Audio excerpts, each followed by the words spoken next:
देखिए दोस्तों, अगर दो बिंदु आवेशों को मान लेते हैं Q1 और Q2, अगर इन दोनों को आप किसी दूरी r पर रखते हैं, अगर दो बिंदु आवेश Q1 तथा Q2 को आप एक दूरी r पर रखते हैं तो ये परस्पर एक दूसरे पर बल लगाएंगे। हमने पढ़ा है कि अगर ये सजातीय आवेश हुए तो एक दूसरे पर प्रतिकर्षण का बल लगाएंगे, और अगर ये विजातीय आवेश हुए अर्थात एक प्लस हुआ और एक माइनस हुआ तो ये आकर्षण का बल लगाएंगे। दोस्तों, कूलाम बल इन दोनों के मध्य लगने वाला बल है। मतलब स्थिर आवेशों के मध्य लगने वाले बल को हम लोग स्थिर वैद्युत बल या कूलाम बल कहते हैं, और उस कूलाम बल का परिमाण कितना होगा इसको बताने वाले नियम को हम लोग कूलाम नियम कहते हैं। आप लोगों ने 11वीं कक्षा में एक अध्याय पढ़ा है गुरुत्वाकर्षण। वहां पर एक बल आया था गुरुत्वाकर्षण बल। आपको याद होगा उस बल में एक नियम था कि दो द्रव्यमान है अगर आपके पास m1 और m2 और दोनों एक दूसरे से r दूरी पर रखे हैं तो इनके मध्य लगने वाला गुरुत्वाकर्षण बल दोनों द्रव्यमानों के गुणनफल के समानुपाती होता है। बिल्कुल वैसे ही दोस्तों, दो बिंदु आवेश जो एक दूसरे से r दूरी पर रखे हैं, इनके मध्य लगने वाला स्थिर वैद्युत बल दोनों आवेशों के गुणनफल के समानुपाती होता है। राइट? आप दोनों को मैच करके समझेंगे तो आसान रहेगा। जैसे वहां पर गुरुत्वाकर्षण का बल दोनों द्रव्यमानों के बीच की दूरी के वर्ग के व्युत्क्रमानुपाती होता है, बिल्कुल वैसे ही यहां पर भी स्थिर वैद्युत बल दोनों आवेशों के मध्य दूरी के वर्ग के व्युत्क्रमानुपाती होता है, और इसी को हम कहते हैं कूलाम का नियम।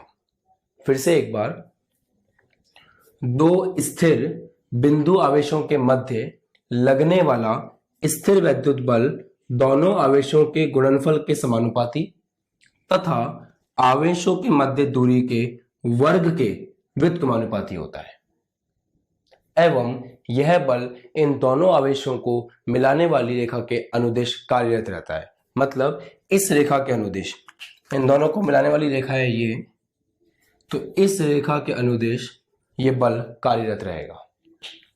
मैं इसका स्टेटमेंट लिख देता हूं। कूलाम बल के अनुसार दो स्थिर बिंदु आवेशों के मध्य, दोस्तों ये दोनों जो आवेश हैं ये दोनों आवेश बिंदु आवेश हैं और स्थिर हैं, इनके मध्य लगने वाला स्थिर वैद्युत बल, इन दोनों के मध्य जो भी स्थिर वैद्युत बल लगेगा, अर्थात ये अगर प्रतिकर्षण करेंगे तो प्रतिकर्षण का बल लगेगा, अगर ये आकर्षण करेंगे तो आकर्षण का बल लगेगा। और ये प्रतिकर्षण करेंगे या फिर आकर्षण करेंगे ये किस बात पर निर्भर करता है? ये निर्भर करता है इनकी प्रकृति पर। अगर ये दोनों सजातीय हैं, मतलब प्लस प्लस हैं या माइनस माइनस हैं, तो ये करेंगे प्रतिकर्षण, और अगर ये विजातीय हैं तो ये करेंगे आकर्षण। तो जो भी अगर ये प्रतिकर्षण करते हैं, आकर्षण करते हैं, जो भी इनका बल होगा वो कहलाएगा स्थिर वैद्युत बल। तो लगने वाला स्थिर वैद्युत बल दोनों आवेशों के गुणनफल के समानुपाती। आप देख सकते हैं ये जो बल है F, ये दोनों आवेशों के गुणनफल के समानुपाती है, तथा उनकी बीच की दूरी, ये उनकी बीच की दूरी r, तो उनकी बीच की दूरी के वर्ग के, दोस्तों वर्ग का मतलब होता है स्क्वायर, तो आप यहां देख सकते हैं कि ये बीच की दूरी के वर्ग के मतलब उसके स्क्वायर के व्युत्क्रमानुपाती है, और दोनों आवेशों को मिलाने वाली रेखा के अनुदिश कार्यरत रहता है। मतलब ये जो लाइन आप देख रहे हैं इस लाइन के ऊपर कार्यरत रहेगा। ये है दोस्तों कूलाम का नियम। अब जैसे अगर इन दोनों को कंबाइन करें, जैसे ये इक्वेशन 1 है, ये इक्वेशन 2 है, इसको कंबाइन करोगे तो m1 m2 upon r square आया था, और यहां से जब हम हटाते हैं समानुपातिकता के चिन्ह को तो वहां पे आता है एक स्थिरांक g, जिसको आप बोलते हैं गुरुत्वाकर्षण का सार्वत्रिक स्थिरांक। यहां पर भी जैसे समीकरण 1 है और ये समीकरण 2 है, तो समीकरण 1 व 2 से आप लिख सकते हैं F समानुपाती है Q1 Q2 के, व्युत्क्रमानुपाती है R स्क्वायर के। और जैसे यहां पर इस चिन्ह को हटाने के बाद एक कांस्टेंट आया था, यहां पर भी इस समानुपातिकता के चिन्ह को हटाने पर एक कांस्टेंट आएगा जो कि है k। तो k q1 q2 upon R square. और दोस्तों यहां पर k है समानुपातिक स्थिरांक। और अब इस k के बारे में हम बात करेंगे कि ये किन किन पर निर्भर करता है और इसका मान कितना होता है। तो पहले तो आप बेसिक्स को फिर समझ लें कि दोनों बिंदु आवेशों के गुणनफल के समानुपाती है, इनके बीच की दूरी के वर्ग के व्युत्क्रमानुपाती है और दोनों को मिलाने वाली रेखा के अनुदेश कार्यरत रहता है। और कभी भी आपको कंफ्यूजन हो तो आप गुरुत्वाकर्षण बल से इसको कंपेयर कर सकते हैं, ऐसे में आपके लिए समझना और भी आसान रहेगा। अब दोस्तों हम बात करते हैं इस समानुपातिकता स्थिरांक k के बारे में। दोस्तों ये k जो है ये दो बातों पर निर्भर करता है। पहला ये मात्रक पद्धति पर निर्भर करता है, पहला तो ये निर्भर करता है मात्रक पद्धति पर, और दूसरा ये निर्भर करता है माध्यम पर। मतलब अगर आप मात्रक पद्धति को बदलेंगे तो k का मान बदलेगा, और अगर आप माध्यम को बदलेंगे तो भी k का मान बदलेगा। अब ये मात्रक पद्धति पर और माध्यम पर किस तरह से निर्भर करता है इसको समझते हैं। तो सबसे पहले हम समझते हैं k की मात्रक पद्धति पर निर्भरता। देखिए SI मात्रक में k का मान होता है 1/4 पाई एप्सिलॉन नॉट। अब दोस्तों ये जो अजीब सी चीज मैंने लिखी है, पहले आप इसका प्रोनाउंसिएशन देखिए। इसको बोलते हैं एप्सिलॉन नॉट, NAUGST। तो इसका जो प्रोनाउंसिएशन है वो है एप्सिलॉन नॉट, और इसको बोलते हैं निर्वात की विद्युतशीलता। और इसका जो मान होता है दोस्तों वो होता है 8.85 इंटू 10 की घात -12। तो फिर से समझें, k को हम लिख सकते हैं 1/4 पाई एप्सिलॉन नॉट, जहां पे एप्सिलॉन नॉट है निर्वात की विद्युतशीलता, और निर्वात की विद्युतशीलता का जो मान है वो होता है 8.85 इंटू 10 की घात -12। जब ये मान 8.85 इंटू 10 की घात माइनस को आप यहां पुट करेंगे, पाई का मान 3.14 रखेंगे, 1 इस पूरी वैल्यू को सॉल्व करेंगे, तो k का मान निकल के आता है 9 इंटू 10 की घात 9। इसका मतलब SI मात्रक में k का मान होता है 9 इंटू 10 की घात 9। दोस्तों अभी धीरे धीरे करके हम एप्सिलॉन नॉट को भी समझेंगे, इस मान के बारे में अच्छे से बात करेंगे। पर पहले आप इस वीडियो के साथ साथ जैसे मैं पढ़ा रहा हूं वैसे बेसिक्स को समझते जाएं। मैं एक एक करके आपके मन में जो भी डाउट्स आ रहे होंगे कि एप्सिलॉन नॉट क्या है, निर्वात की विद्युतशीलता क्या है, ये सब मैं अभी क्लियर करूंगा। बट आप धीरे धीरे आराम से स्टेप बाय स्टेप चीजों को समझें। तो पहले मैंने आपको बताया कि यहां पर एक कांस्टेंट आता है k। ये जो k है ये दो बातों पर निर्भर करता है, मात्रक पद्धति पर और माध्यम पर। हमने शुरू किया मात्रक पद्धति। मात्रक पद्धति में मैंने आपको बताया कि k का मान होता है 1/4 पाई एप्सिलॉन नॉट, जहां एप्सिलॉन नॉट का मैंने आपको नाम बताया निर्वात की विद्युतशीलता, और उसका मान भी मैंने आपको बताया 8.85 इंटू 10 की घात -12। जब इसको हम यहां पुट करते हैं, पाई का मान 3.14 रखते हैं और पूरी वैल्यू को सॉल्व करते हैं, तो निकल के आता है 9 इंटू 10 की घात 9। अब हम समझते हैं कि ये निर्वात की विद्युतशीलता आखिर है क्या। दोस्तों निर्वात की विद्युतशीलता को समझने के लिए हम एक एग्जांपल लेते हैं। मान लीजिए कि आप हवा के अंदर अपना हाथ चलाते हैं और वही हाथ आप पानी में चलाते हैं। तो पानी में जब अपने हाथ को आप चलाएंगे तो आपको ज्यादा प्रतिरोध, ज्यादा बाधा फील होगी, जबकि हवा में हाथ चलाना हमारे लिए बेहद आसान है। मतलब अगर हम हवा में हमारा हाथ चलाना चाहते हैं तो हवा हमें ये काम करने में रुकावट कम उत्पन्न करती है, जबकि अगर यही हाथ हमको पानी में चलाना हो, जिसको हम तैरना भी कहते हैं, तो उस केस में वहां प्रतिबाधा, वहां पे प्रतिरोध ज्यादा है। मतलब बल का मान माध्यम के साथ साथ बदल रहा है। बिल्कुल वैसे ही अगर इन दोनों आवेश निर्वात में रखे हों तो निर्वात इनको आपस में परमिशन देता है बल लगाने की, और अगर इनको आप किसी माध्यम में रखते हो तो फिर वो माध्यम परमिशन देता है बल लगाने की। जैसे हम अगर वायु में चलते हैं तो वायु हमारे ऊपर एक निश्चित बाधा लगाती है, एक निश्चित प्रतिबाधा लगाती है, और अगर हम पानी में चलने की कोशिश करते हैं तो पानी हमारे ऊपर अलग प्रकार की बाधा लगाता है। अर्थात दोनों में चलना हमारे लिए अलग अलग है। दोनों में चलने के लिए हमें सेम प्रकार के एफर्ट्स नहीं लगाने पड़ते हैं। हवा में चलना बेहद आसान है, जबकि पानी में चलना बेहद मुश्किल है। बिल्कुल वैसे ही अगर ये दो आवेश हैं, ये दो आवेश निर्वात में रखे हुए हैं, तो निर्वात के अंदर इनके मध्य लगने वाला बल, और अगर ये किसी माध्यम में रखे हुए हैं तो इनके मध्य लगने वाला बल अलग अलग होता है। और निर्वात में ये बल कितना है और माध्यम में ये बल कितना है, ये जो बात है ये पता चलती है एप्सिलॉन नॉट से। जैसे एप्सिलॉन नॉट है निर्वात की विद्युतशीलता, मतलब ये बल का प्रभाव निर्वात में कितना है ये आपको बताएगा एप्सिलॉन नॉट। और मान लीजिए आप किसी माध्यम में हैं तो फिर वहां पे एप्सिलॉन नॉट नहीं आएगा, वहां पे आएगा एप्सिलॉन एम, जहां पे एप्सिलॉन एम क्या होगा, माध्यम की विद्युतशीलता। इसके बारे में हम बात करेंगे। बाकी अभी आप मोटा मोटा याद रखें कि एप्सिलॉन नॉट जो है वो निर्वात की विद्युतशीलता है, जो आपको ये बताती है कि उस बल का प्रभाव निर्वात में कितना है। राइट। अब थोड़ा हम इसके मात्रक के बारे में बात करते हैं। तो दोस्तों यहां से F इज इक्वल टू आ रहा है K Q1 Q2 upon R square. तो यहां से K का मान आ गया F into R square upon Q1 Q2। यहां से अगर आप K का मात्रक लिखें तो यहां से K के मात्रक में बल की जगह आ जाएगा न्यूटन, क्योंकि बल का मात्रक न्यूटन होता है। दूरी का मीटर स्क्वायर, या दूरी का स्क्वायर है तो मीटर स्क्वायर। आवेश का मात्रक होता है कुलाम, दो आवेश हैं तो कुलाम का स्क्वायर। तो K का मात्रक आ गया ऐसा यूनिट में न्यूटन मीटर स्क्वायर, इसको ऊपर ले आते हैं कुलाम इनवर्स स्क्वायर। तो मैं यहाँ पे K का मात्रक लिख देता हूं 9 × 10⁹ newton metre square coulomb inverse square.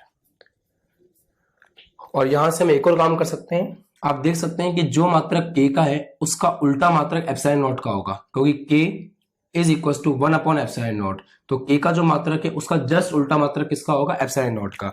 तो K का मात्रक हमने निकाल लिया newton metre square coulomb inverse square.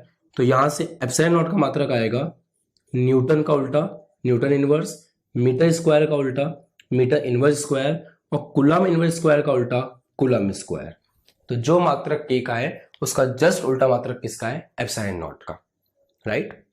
तो अभी तक आपने ये सीखा कि K जो है उसका ऐसा ही मात्रक में मान होता है 1/4 एप्सिलॉन नॉट, और इसको जब आगे सॉल्व करते हैं तो वो होता है 9 × 10⁹ newton metre square coulomb inverse square. अब दोस्तों यही K का मान अगर आप CGS पद्धति में देखें तो हमको न्यूटन को बदलना पड़ता है CGS मात्रक में, और बल का ऐसा ही मात्रक होता है न्यूटन और उसका CGS मात्रक होता है डाइन, DYNE डाइन, और रिलेशन होता है 1 न्यूटन बराबर 10⁵ डाइन। दूसरी बात मीटर का सेंटीमीटर होता है, 1 मीटर बराबर 100 सेंटीमीटर। कुलाम का होता है स्टेट कुलाम, हमने पढ़ा है इसके प्रीवियस लेक्चर्स में, जहां स्टेट कुलाम का रिलेशन था 1 कुलाम बराबर 3 × 10⁹ स्टेट कुलाम। राइट। तो अब हम अगर CGS पद्धति में जा रहे हैं तो न्यूटन को हम बदलेंगे डाइन में, मीटर को हम बदलेंगे सेंटीमीटर में, और कुलाम को हम बदलेंगे स्टेट कुलाम में, और उसके बाद हम देखते हैं कि मान क्या आता है। तो शुरू करते हैं। अब देखिए K का मान ऐसा ही मात्रक में आ गया 9 × 10⁹ newton metre square coulomb inverse square. CGS के लिए सबसे पहले न्यूटन को बदलते हैं डाइन में। तो 1 न्यूटन बराबर 10⁵ डाइन, तो इसको 10⁵ से गुणा कर देते हैं, मल्टीप्लाई बाय। अब ये आ गया मीटर स्क्वायर, तो 1 metre is equal to 100 centimetre. तो अगर मीटर को आपको 100 सेंटीमीटर में कन्वर्ट करना है तो उसके लिए आपको 100 से गुणा करना पड़ेगा। तो यहां पे मीटर स्क्वायर है तो 2 बार 100 × 100, ये हमने मीटर को बदल लिया सेंटीमीटर में। अब मैं आगे की चीज रफ कर देता हूं। कुलम इनवर्स स्क्वायर मतलब 1 कुलाम स्क्वायर, इस तरह से है। तो अगर कुलाम को बदलना हो तो 1 कुलाम बराबर होता है 3 × 10⁹ स्टेट कुलाम। तो कुलाम स्क्वायर है तो 2 बार आ जाएगा 3 × 10⁹ × 3 × 10⁹, और ये हमने इसको बदल लिया स्टेट कुलाम में।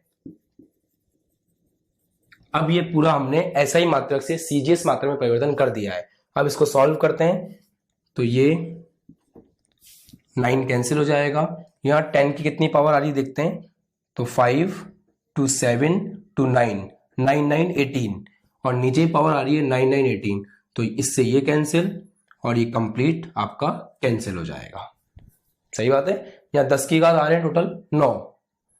ये देखिए आप 10 पावर 5 10 पावर 2 10 पावर 2, तो यहाँ पे आ गया 10 पावर 9, ये है 10 पावर 9, नीचे भी 2 10 पावर 9 10 पावर 9 है, तो इसका मतलब ये पूरा कैंसिल हो जाएगा और वैल्यू आ जाएगी दोस्तों 1।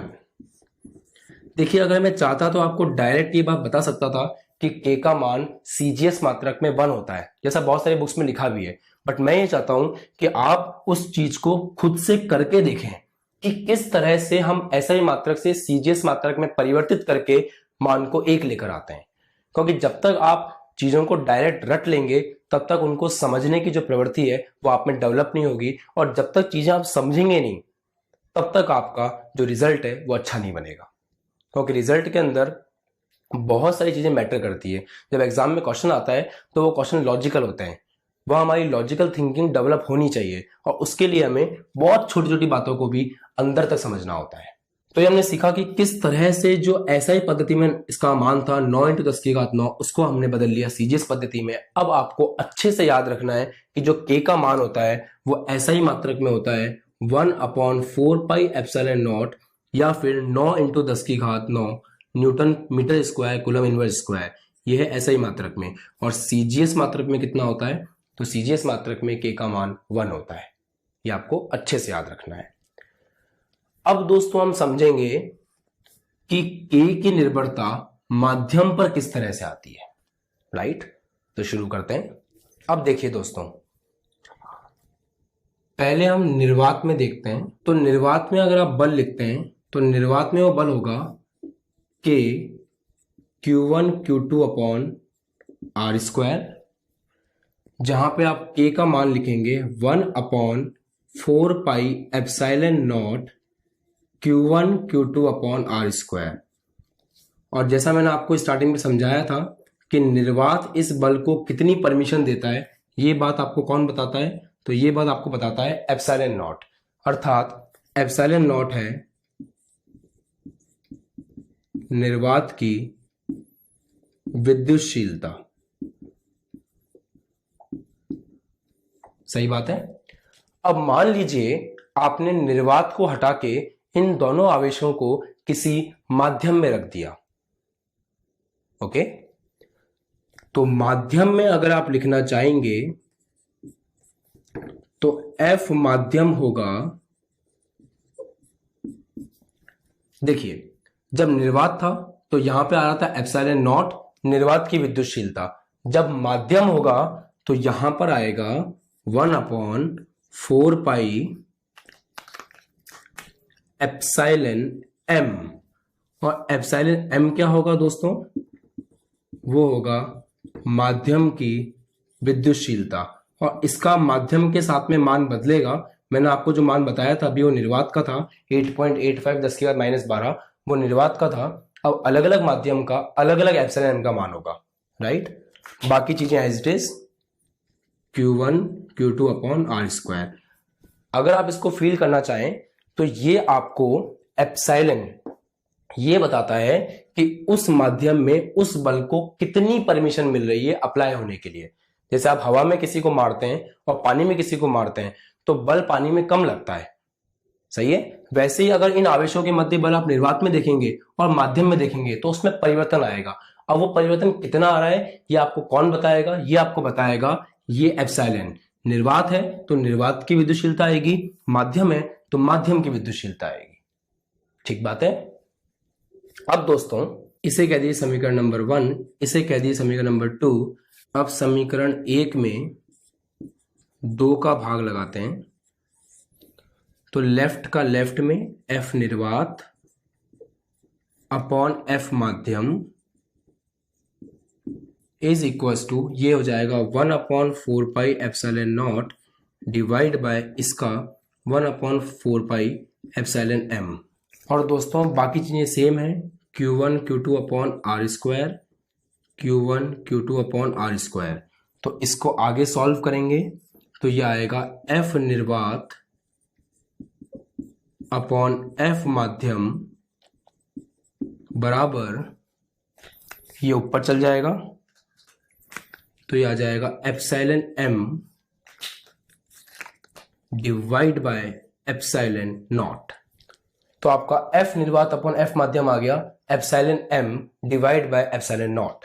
अब दोस्तों इसको epsilon m divide by epsilon naught को हम एक नया नाम देते हैं और इसको हम बोलते हैं एप्सिलॉन r।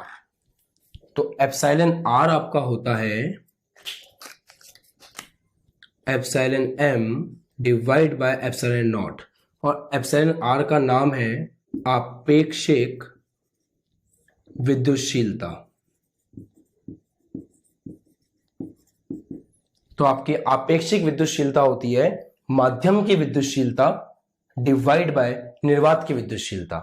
तो अब इसको आगे हम ऐसे लिख सकते हैं F निर्वात अपॉन F माध्यम is equals to epsilon r,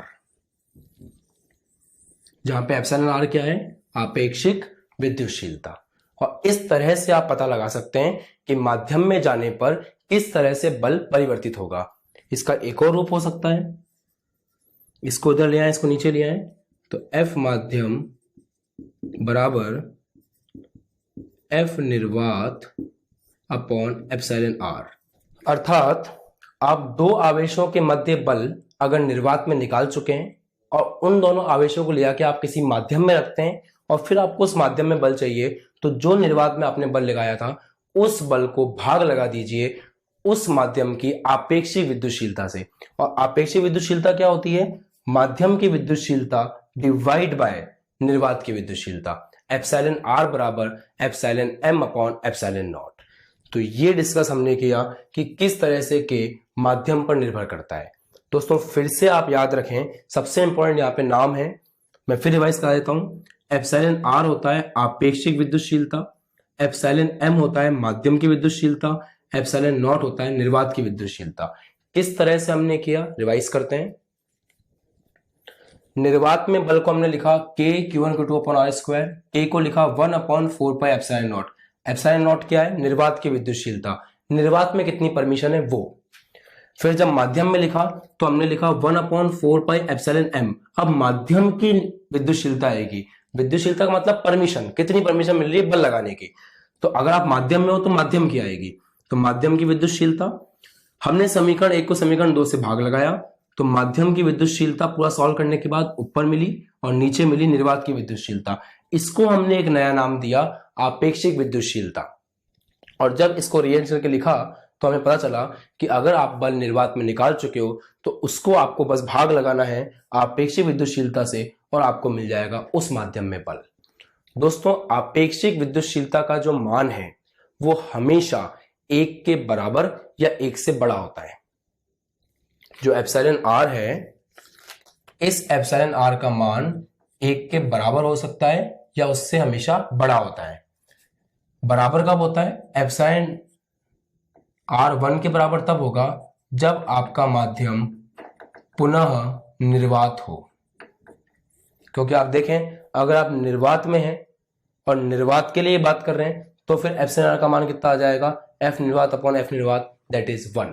तो निर्वात के लिए इसका मान होता है 1।